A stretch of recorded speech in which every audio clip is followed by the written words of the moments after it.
Hello and welcome to the Father Fix, where I answer questions about fatherhood. All right, so today I want to take a scripture from Psalm 27, verse 10. It says, "Though my father and mother forsake me, the Lord will receive me. Though my father and mother forsake me, the Lord will receive me." So it is possible for your father to forsake you. All right. It's possible to have an absent father. It's possible to have an abusing father. It's also possible to have a judgmental father. And it's possible to also have a father that has many wives, a polygamous father. And so all of these always affect the relationship you have with your father. All right. So I always say that there's nothing missing, nothing broken in your life. If you didn't have a caring or loving father, there's provision in the house of God for you to be adequately and properly fathered. How does God receive us? First, spiritually and physically. So by receiving the love of God through Christ. Okay, so when you get born again, you receive the Lord Jesus Christ as your personal Lord and Savior.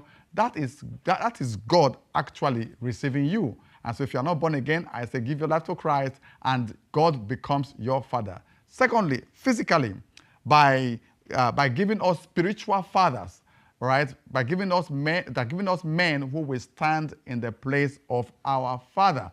All right, so that way, God uses men to fulfill the function of fatherhood in your life. And so I always say this, that whatever you do, make sure there's someone in your life who is fulfilling the function of a father in your life. So now let me take two questions today. And the first question is, as a Christian, how can I navigate being a good person when my father hasn't been consistently present in my life? Okay, how can I navigate being a good person when my father hasn't been consistently present in my life? Well, let's talk about being a good person. Sincerely, nobody is good. We are all saved by grace. Nobody is good. And so when you receive God, Jesus Christ, as your personal Lord and Savior, you have the grace of God is extended to you. So you don't need a father to be constantly present in your life for you to be good. All right. At the end of the day, we have the privilege of making choices. The choice you make today will affect you tomorrow. And where you are today is a combination of the choices that you have made. So when you are born again, the Bible is there as a standard. The values of God is there for us to try and abide by. And so no one is good, as we are all saved by grace. And so you can be a good person, in quotes, by just obeying scriptures. You can be good by obeying scriptures. You can be good by following the values and the dictates that God has set for us as Christians in scriptures.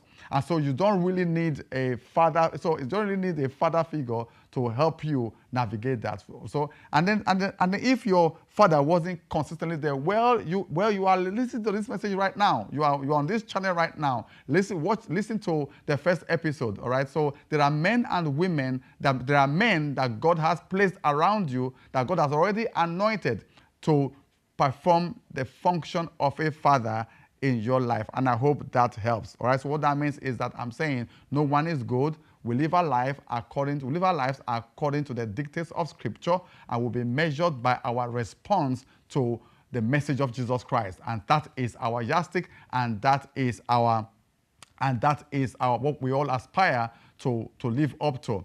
And outside that, we got these men to step in and act as fathers for us.